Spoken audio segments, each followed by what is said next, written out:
Voilà, vous le dites, la plupart de ces gens-là qui sont arrêtés, c'est au cours des manifestations publiques. Donc on a constaté que depuis le début de cette année 2019, il n'y a pas eu de manifestation au Togo. Et pour cause, c'est parce que l'autorité à un moment donné a imposé une règle et que personne n'a jamais compris. Mais récemment, cette imposition a été transformée en une loi de la République et par rapport aux manifestations publiques et de réunions et qui a subi une modification. La loi Bodiona dite n'existe plus aujourd'hui. Vous, en tant qu'organisation de défense des droits de l'homme, vous êtes sur le terrain, vous suivez l'évolution des choses. Quelle analyse vous faites, vous, de fait de cette modification de la loi?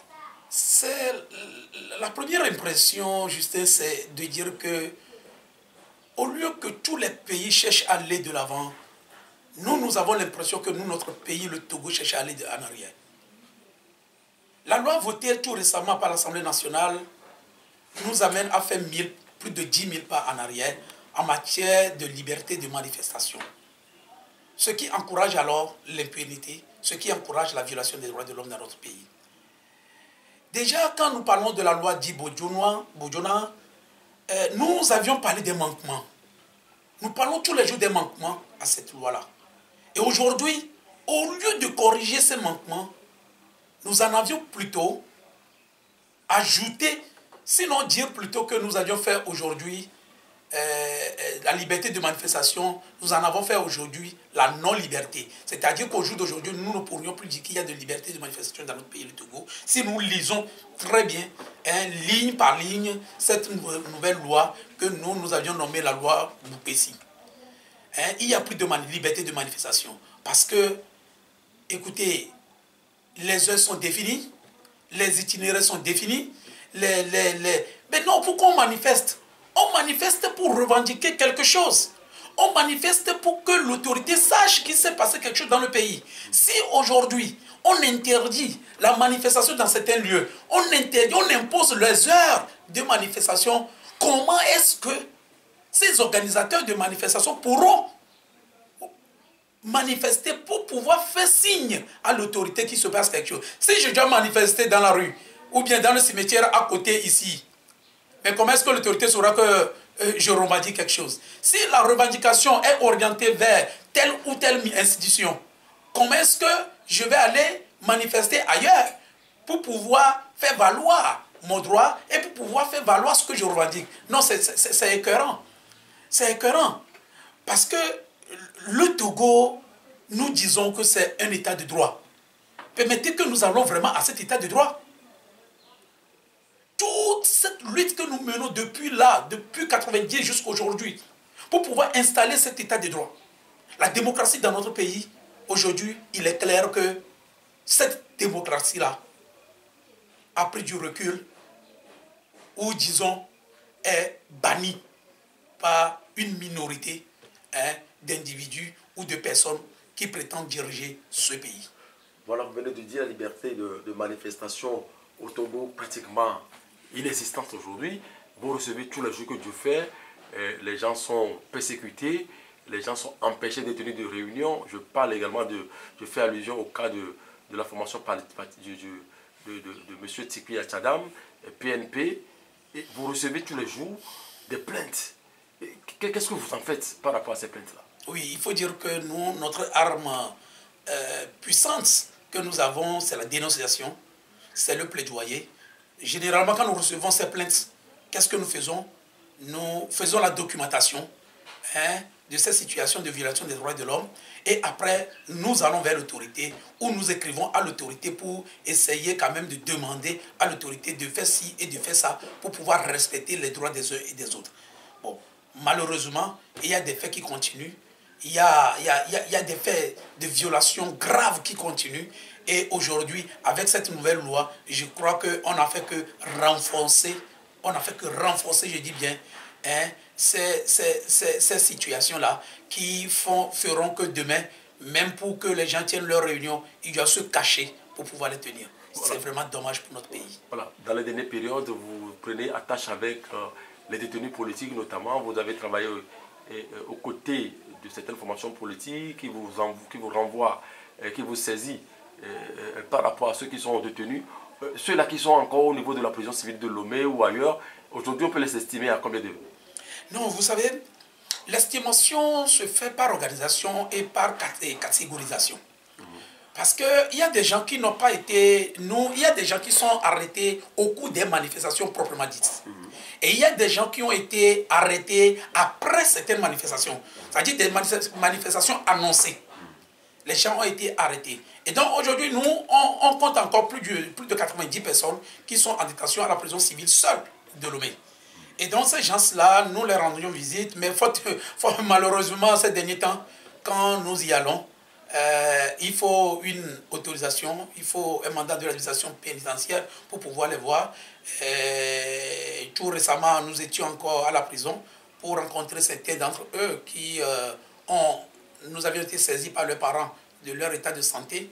On a voulu les rencontrer, mais malheureusement, nous n'avions pas eu la chance de les voir parce qu'il faudrait présenter une autorisation de l'administration pénitentiaire renouvelée. Il faudrait présenter un mandat de communiquer avant de voir certaines personnes, etc.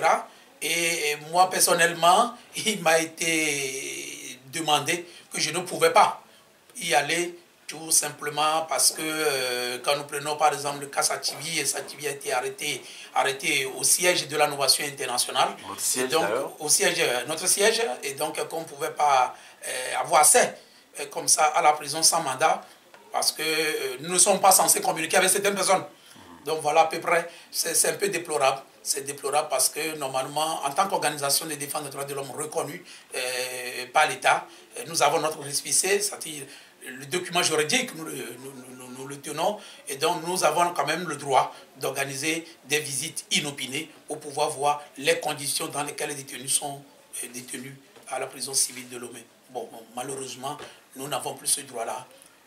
C'est-à-dire ce droit ne nous est plus accordé aussi facilement si nous n'avons pas l'autorisation depuis l'administration pénitentiaire.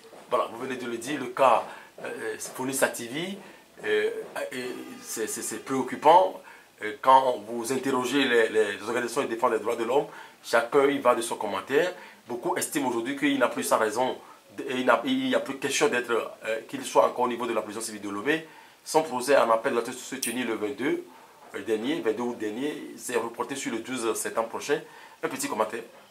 Non mais écoutez, pourquoi on ne fait que reporter ce procès? Si le dossier n'était pas vide. Parce que pour moi, Sativi n'est pas quelqu'un d'extraordinaire que les autres détenus qu'on juge tous les jours. Sativi est un citoyen togolais. Sativi est un activiste. Si Sativi a commis un délit reconnu et qu'il a été appréhendé et déposé, gardé d'abord au SRI pendant un temps et déposé à la prison civile de Lomé, je ne sais pas pourquoi est-ce qu'on doit chaque fois reporter son procès. Reporter, ça veut dire quoi? Et pendant ce temps, le gars croupit à la prison. Mais la prison, ce n'est pas une maison. La prison, ce n'est pas chez soi. Mieux vaut circuler en ville, rester sans rien manger pendant des jours, avoir tous ces problèmes, que de vivre en prison. Donc moi, je pense que j'implore l'indulgence de l'autorité pour que ce jeune Togolais soit jugé et qu'il connaisse au moins sa peine. S'il est jugé et condamné, là, ses avocats, ses conseils aussi sauront ce qu'il y a lieu de faire. Mais si chaque fois, on ne fait que renvoyer, pendant tout ce temps-là, si au finish... Je rappelle que Police Sativi a été joué en première instance. Le dossier suit son cours aujourd'hui au niveau de la cour d'appel de Lomé. Oui, c'est ce que je dis. C'est que depuis que le dossier, les conseils ont fait appel de la décision, normalement jusqu'à ce jour, je ne vois pas pourquoi, combien de fois le dossier a été programmé et combien de fois le dossier a été renvoyé. Si c'est même 2 fois, c'est grave. C'est grave. Parce que c'est un être humain.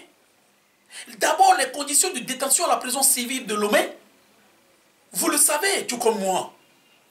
C'est un enfer là-bas. Maintenant, on doit programmer le dossier de la personne sur tel jour. Au moins, il garde l'espoir, avec tous les conseils que ses avocats lui ont donnés, ou bien après toutes les conclusions qu'il a reçues auprès de ses conseils, il se dit au moins que, je saurai ce qui me... En fait, je saurai mon sort. Je connaîtrai mon sort tel jour. Et le jour vient, on prend la personne de la prison, on met tout un dispositif de sécurité. Ce n'est pas un terroriste. Ce n'est pas un trafiquant de drogue. Malgré ça, on met tout un dispositif de sécurité très important. On amène la personne à la cour d'appel. Après, on dit, on renvoie le dossier à telle date. Mais ça en est trop. Ça en est trop. Moi, je pense, à mon humble avis, que l'autorité doit s'impliquer dans cette affaire pour que la justice fasse son travail et qu'on laisse la justice faire son travail librement et tranquillement pour prononcer la sentence de notre jeune frère s'il y a sentence à prononcer.